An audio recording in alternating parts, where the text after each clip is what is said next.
Welcome back नाज़रीन। अदा आफ्ताब हिन वक़्तु महांगाई बि वधे पई, इन सां गॾु गॾु अनएम्प्लॉयमेंट बि वधे पई। हिकु हंधि अनएम्प्लॉयमेंट वधे पई ऐं ॿी पर्टिकुलर फील्ड आहे मेडिकल जी, जंहिंमें छोकिरियूं तमामु घणो हिसो वठंदियूं आहिनि। ऐं अनफॉर्चुनेटली छोकिरियूं MBBS करण खां पोइ, डिग्री हासिलु करण खां पोइ उन्हनि खे नौकिरी करणु घुरिजे, प्रैक्टिस करणु घुरिजे, बजाए उन जे हू घर ते वेही रहनि थियूं। हिकु तरफ़ अनएम्प्लॉयमेंट आहे ऐं ॿिए तरफ़ जेके छोकिरियूं जॉब करे सघनि थियूं हू नथियूं कनि।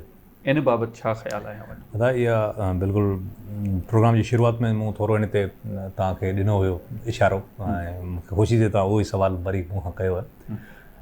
अनएम्प्लॉयमेंट तमामु वॾो मसइलो आहे ऐं अनएम्प्लॉयमेंट सिर्फ़ु नौजवाननि जी बेरोज़गारी न आहे, उहो उन में ॿिया कई मसइला क्रिएट थियनि था।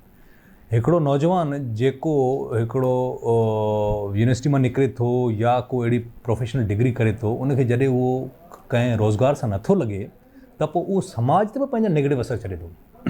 ऐं अनएम्प्लॉयमेंट जे करे ई समाज में बुरायूं बि थियनि थियूं, समाज में क्राइम बि वधे थो, नौजवान फ्रस्ट्रेटेड थिए थो, उहो पोइ ग़लति जेको आहे सो संगत में उथे वेहे थो, पोइ जेको आहे सो ॾोह तरफ़ वञे थो। अहिड़ा काफ़ी नौजवान आहिनि जेके बेरोज़गारी खां तंग अची उन्हनि जेको आहे सो सुसाइड करे छॾियो आहे, उन्हनि क्राइम जी दुनिया में पेर पाए छॾियो आहे। सो अहिड़ा काफ़ी मिसाल आहिनि जिन जे करे आउं सम्झां थो त नौजवाननि जे लाइ अनएम्प्लॉयमेंट हिकिड़ो वॾो इशू आहे। इनखे सीरियस नथी वञे रियासत, ऐं इहो रियासत जी ज़िमेदारी आहे त हू अहिड़ा मौक़ा फ़राहम करे जंहिंमें अनएम्प्लॉयमेंट ऐं बेरोज़गारी इनखे मुंहुं ॾियण जे लाइ उन्हनि में या त इंडस्ट्रीज़ हणजनि या नौजवाननि जे लाइ अहिड़ा मौक़ा फ़राहम कजनि जंहिंमें वधि खां वधि इन शइ खे टारगेट कजे। छो जो it's not only about the unemployment, it's about the society and it's what you call it problems. So मुंहिंजे हिसाब सां हिकिड़ो त इहो आहे त हिन में स्टेट खे पंहिंजो किरदारु अदा करणु खपे, जेको न पई करे। ऐं ॿी ॻाल्हि जेको तव्हांजो ॿियो सुवालु हुयो त छोकिरियूं असांजूं नियाणियूं जेके आहिनि उहे MBBS करण खां पोइ प्रैक्टिस नथियूं कनि, त इहा हक़ीक़त आहे त मेडिकल यूनिवर्सिटीज़ में जेकॾहिं तव्हां वेंदो त उन में छो जो छोकिरियूं पढ़ाई में वधीक असां खां होशियारु बि हूंदियूं आहिनि ऐं मार्कूं सुठियूं खणी वेंदियूं आहिनि, इन करे उन्हनि जी एडमिशन बि वधीक थींदी आहे। ऐं असांजे जेको माइट आहिनि उन्हनि जो बि इहो फोकस हूंदो आहे त छोकिरी जेकॾहिं MBBS कयल हूंदी त रिश्तो सुठो ईंदो ऐं उहो पंहिंजे जेको आहे सो उनखे लाइ रिश्तो ॻोल्हण में असांखे मसइलो न थींदो। ऐं उहो ई सबबु आहे त जॾहिं हू छोकिरी हुनजी शादी थी वञे त पोइ हू घर वेही थी रहे। ऐं इन घर वेहण सां ॿ नुक़सान आहिनि। हिकिड़ो त हू छोकिरी जिते स्टेट 4 साल कमु कयो, पैसा ज़ाया थिया, टाइम ज़ाया थियो हुनजो, हिकिड़ो ॿारु जंहिंखे 4-5 साल जेको महिनत करे डिग्री कई MBBS जी, उहो ज़ाया थी वियो। हिकिड़ो त इहो रियासत जो नुक़सानु थियो। ॿियो वरी समाज जो नुक़सानु थियो। समाज में हिकिड़ी अहिड़ी सीट ज़ाया थी वई जिते हिकिड़ो ॿियो अहल नौजवान जेको उते अची पढ़ी सघे पियो। सो इहे ॿ नुक़सान आहिनि न। इन जे करे मुंहिंजी असांजे पेरेंट्स खे बि इहो गुज़ारिश हूंदी त भई या त तव्हां छोकिरनि खे MBBS न करायो जेकॾहिं तव्हांजे इहो ज़हन में आहे, ऐं ॿी ॻाल्हि जेकॾहिं करायो था त पोइ उन्हनि खे इजाज़त ॾियो त हू प्रैक्टिस कनि। ऐं हीअ असांजे भाइरनि जे लाइ बि आहे जिन जो जेको घरवारियूं आहिनि उहो MBBS जेकॾहिं आहे उन्हनि जी कयल, त उन्हनि खे इजाज़त ॾियणु खपे त हू प्रैक्टिस करे सघनि, त जीअं वधि खां वधि जेको आहे सो उहो वर्कफोर्स जो हिसो थी सघनि। So that's what I think.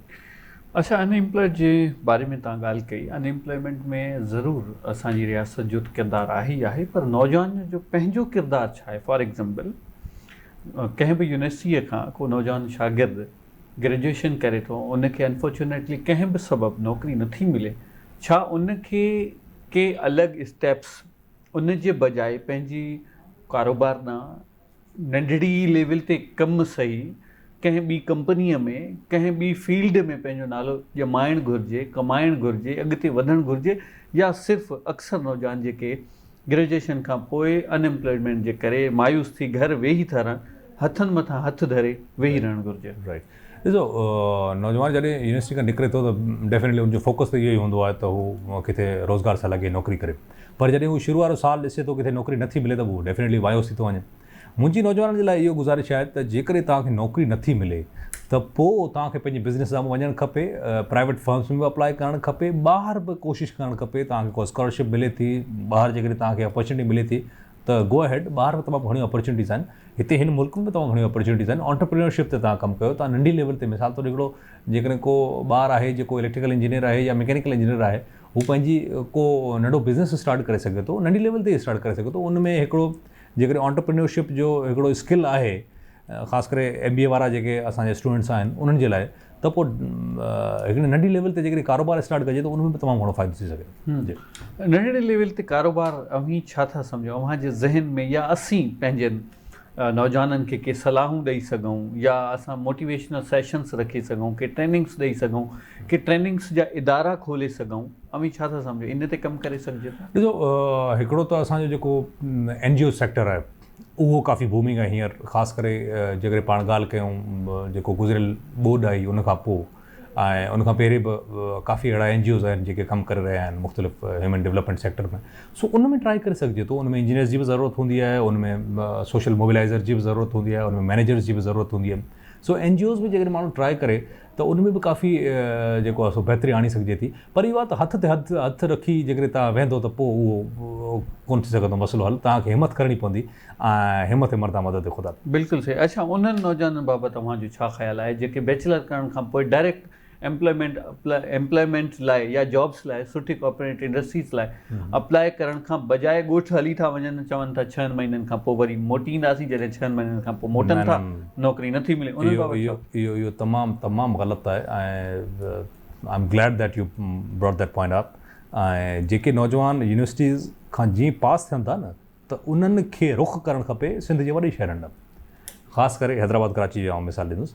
त इते अचण जो सबबु इहो आहे त जेकॾहिं तव्हां यूनिवर्सिटी खां पास थियण खां पोइ 6 महीननि 8 महीननि लाइ ॻोठ हलाए पियो न त पोइ वरी तव्हां उते हुन कंफर्ट लेवल में अची वेंदो। सो इन जे करे उहो वरी नुक़सानकार आहे तव्हांजे लाइ। तव्हां जीअं पास थियो त जुस्तजू जाखोड़ कोशिशि में लॻा रहो।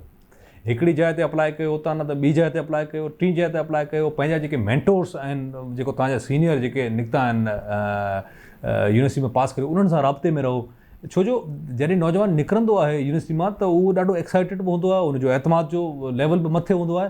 पर जॾहिं हू ॻोठ वञी साल खनि गुज़ारे वेंदो आहे न, पोइ हू हिकिड़ो मायूसी ऐं हिकिड़ो सुस्ती ऐं काहली जो शिकार थी वेंदो आहे। सो मुंहिंजो इहो गुज़ारिश हूंदी नौजवाननि खे त जॾहिं तव्हां यूनिवर्सिटी मां पास थी वञो, उनखां पोइ वॾनि शहरनि जो रुख़ कयो, 2-3 ॼणा गॾिजी कंहिं फ्लैट में रहो, कंहिं हॉस्टल में रहो ऐं उते जेको कोशिशि कयो त पंहिंजे सीनियरनि सां कचहरी कयो। ऐं मेंटोरशिप जो सवेरे मूंखे ॻाल्हि करणु विसरी वई तव्हांखे त मेंटोरशिप प्रोग्राम मुख़्तलिफ़ यूनिवर्सिटीज़ में बाक़ाइदा उनजे निसाब जो बि हिसो आहिनि। उन्हनि जे फाइनल ईयर जे स्टूडेंट्स जे लाइ उहो मेंटोरशिप प्रोग्राम बाक़ाइदा डिज़ाइन कबा आहिनि, जंहिंमें पुराणा पास थियल जेको अलमनाए हूंदो आहे उहो नवनि ग्रेजुएट्स सां, नवनि शागिर्दनि सां राब्ते में हूंदो आहे ऐं उन्हनि खे उहो मार्केट ट्रेंड्स जे बारे में ॾसींदो आहे त भई हींअर ही मार्केट में ट्रेंड्स हलनि पिया ऐं इन हिसाब सां तव्हांखे जॉब में अप्लाई करणु खपे। रेज़्यूमे कीअं ठाहिजे, CV कीअं ठाहिजे, तव्हांजी प्रेज़ेंटेशन स्किल कीअं हुजे, सॉफ्ट स्किल्स ते तमामु घणो कमु करण जी ज़रूरत हूंदी आहे। जेके स्पेशली फ्रेश ग्रेजुएट निकिरंदा आहिनि त तव्हांजी ड्रेसिंग कीअं हुजे, तव्हांजे इंटरव्यू में अचो त आई कॉन्टेक्ट तव्हांजो कीअं हुजे। छो जो 50% फ़ैसिलो त तव्हांजो सिर्फ़ु तव्हां जॾहिं इंटरव्यू जे कमरे मां दाख़िल थी कुर्सी ते वेंदा आहियो उन में थी वेंदो आहे। तव्हांजी बॉडी लैंग्वेज ते कमु करण जी ज़रूरत आहे, तव्हांजी सॉफ्ट स्किल्स ते कमु करण जी ज़रूरत आहे। सो इहे 2-4 शयूं अहिड़ियूं आहिनि जेके तमामु अहमियत जो हामिल आहिनि। ऐं नौजवाननि जे लाइ मुंहिंजो इहो ई हूंदो गुज़ारिश त जीअं तव्हां यूनिवर्सिटी मां निकिरो त हिकिड़ो त पंहिंजे सीनियर सां राब्ते में रहो, ॿियो वरी वापसि ॻोठ न वञो, कंहिं वॾे शहर जो रुख़ कयो। जी अच्छा, हिकिड़ी ॻाल्हि अव्हां कई इंटरव्यू जे दौरान, इलाही सारा नौजवान कॉम्पिटेंट नौजवान बि इंटरव्यू जे दौरान फेल थी पवंदा आहिनि। हालांकि सभिनी सवालनि जे जवाब बि ॾींदा आहिनि पर पोइ बि फेल थी पवनि। उनजे पुठियां के ख़ासि रीज़न? असांजो जेको सिंधी नौजवान आहे न, उन में टैलेंट तमामु घणो आहे। पर जीअं त असांजी यूनिवर्सिटीज़ में अहिड़ा के इंस्टीट्यूट न आहिनि जेको असांजी सॉफ्ट स्किल्स ते कमु कनि, जेको कैरियर डेवलपमेंट ते कमु कनि, जेको मॉक इंटरव्यूज़ कराइनि, जेको असांजे नौजवान खे ॿुधाइनि त भई तव्हांखे पंहिंजे पाण खे प्रेज़ेंटेबल कीअं कबो आहे। त उन जे करे असांजो नौजवान जेको आहे न उहो ख़ासि करे सिंधी नौजवान इंटरव्यूज़ में फेल थी थो वञे। छो जो प्रेज़ेंटेशन स्किल पंहिंजे पाण खे इंटरव्यू लाइ तयारु करणु हिकिड़ी तमामु अहम शइ आहे, ओतिरी जेतिरी तव्हांजी पढ़ाई अहम शइ आहे। उनजो रीज़न इहो आहे त का बि शइ तव्हांखे कंहिं बि मौज़ू ते केतिरी बि कमांड छो न हासिलु हुजे, पर जेकॾहिं तव्हां उहो प्रेज़ेंट नथा करे सघो, ॿुधाए नथा सघो, त पोइ उनजो को फ़ाइदो कोन थींदो। ईअं ई आहे त टीचर असांजा जेके तव्हां नोट कयो त असां जॾहिं यूनिवर्सिटी में पढ़ंदा हुआसीं या उनखां पहिरीं स्कूल में, त को टीचर अहिड़ो हूंदो जेको असांखे ॾाढो वणंदो हो। उनजो रीज़न इहो आहे त उनजी ॻाल्हि बि सम्झ में ईंदी, उन्हनि जो स्टाइल अहिड़ो हूंदो हुयो जेको असांखे उहो ॻाल्हि दिलि में रहिजी आहे। ऐं वरी कुझु अहिड़ा टीचर्स हूंदा जंहिंजी ॻाल्हि थोरी सम्झ में कोन ईंदी, थोरो बोरिंग लेक्चर बि हूंदो, असां उबासी पिया ॾींदा हुआसीं। उनजो बि रीज़न इहो ई आहे त उन्हनि जो जेको लेक्चर डिलीवर करण जो तरीक़ो हूंदो आहे उहो हर इंसान जो हिकिड़ो फ़र्क़ु हूंदो आहे, उन में तब्दीली हूंदी आहे। सो इन जे करे पंहिंजे पाण खे एतिरो तव्हां प्रेज़ेंटेबल कयो ऐं इंटरव्यूज़ जे लाइ ख़ासि करे प्रिपेयर करी वञो। छो जो इंटरव्यू जे लाइ प्रिपरेशन इंटरव्यू जी बि ओतिरी अहम आहे जेतिरी तव्हांजी टेक्निकल नॉलेज अहम आहे। सो इन जे करे मुंहिंजो इहो ई हूंदो दोस्तनि खे त भई पंहिंजे पाण खे जॾहिं तव्हां इंटरव्यू लाइ वञो त उनखां पहिरीं बि सॉफ्ट स्किल्स ते कमु करी ऐं तयारु थी पोइ इंटरव्यू लाइ वञो। बिल्कुलु सही आफ्ताब। डिस्कशन लाइ त तमामु घणा टॉपिक आहिनि पर असांजे प्रोग्राम जो वक़्तु पंहिंजी पुॼाणीअ ते पहुचे थो। ॾाढी ज़बरदस्त डिस्कशन थी। इंशाल्लाह वरी कंहिं ॿिए प्रोग्राम में अव्हांखे मदद कबो। आख़िर में वेंदे वेंदे नौजवान लाइ छा पैगाम ॾियणु चाहींदो? दादा नौजवान लाइ मुंहिंजो अक्सर करे हिकिड़ो ई शेख अयाज़ जो शेर आहे जेको आउं पढ़ंदो आहियां ऐं हाणे त काफ़ी दफ़ा पढ़ी चुको आहियां ऐं उहो इहो आहे त जे हाउ न हारी कोई हारल त हीअ ॾींहं बि घारे वेंदासीं, जे हाउ न हारी कोई हारल हे ॾींहं बि घारे वेंदासीं, छो पेर पसारे वेठो आऊं त डूंगर ॾारे वेंदासीं। हा हा वाह वाह, कमाल जी ॻाल्हि, कमाल जी ॻाल्हि। नाज़रीन, नौजवाननि खे पंहिंजो पाण पंहिंजे अंदरि में पंहिंजे दिलि दिमाग़ ऐं पंहिंजी पर्सनैलिटी शख़्सियत में पंहिंजी सोच ते थोरो गौर फ़िक्र करण जी ज़रूरत आहे ऐं आउं सम्झां थो आउट ऑफ बॉक्स सोचण जो वक़्तु अची चुको आहे। हिन वक़्तु असांखे अपॉर्चुनिटीज़ मिलनि कोन थियूं ऐं तमामु घटि आहिनि। अपॉर्चुनिटीज़ असांखे पाण क्रिएट करणियूं आहिनि। असांखे बाआसानी का बि नौकिरी मुलाज़मत कोन मिलंदी। पंहिंजे अंदरि अहिड़ा स्किल्स पैदा करणा आहिनि जो अॻे माण्हू जी ज़रूरत बणिजी वञो। सो मां सम्झां थो अव्हांखे पंहिंजे पाण ते एतबार करे, अलाह मथां एतबार करे, जुस्तजू महिनत मुस्तक़िल मिज़ाजीअ सां महिनत करणु घुरिजे। इंशाल्लाह हिकु ॾींहुं ज़रूरु अव्हां पंहिंजी मंज़िल माणे वठंदा। इन सां गॾु पंहिंजे मेज़बान इम्तियाज़ लगारी खे ॾींदा इजाज़त। अल्लाह ने कबा।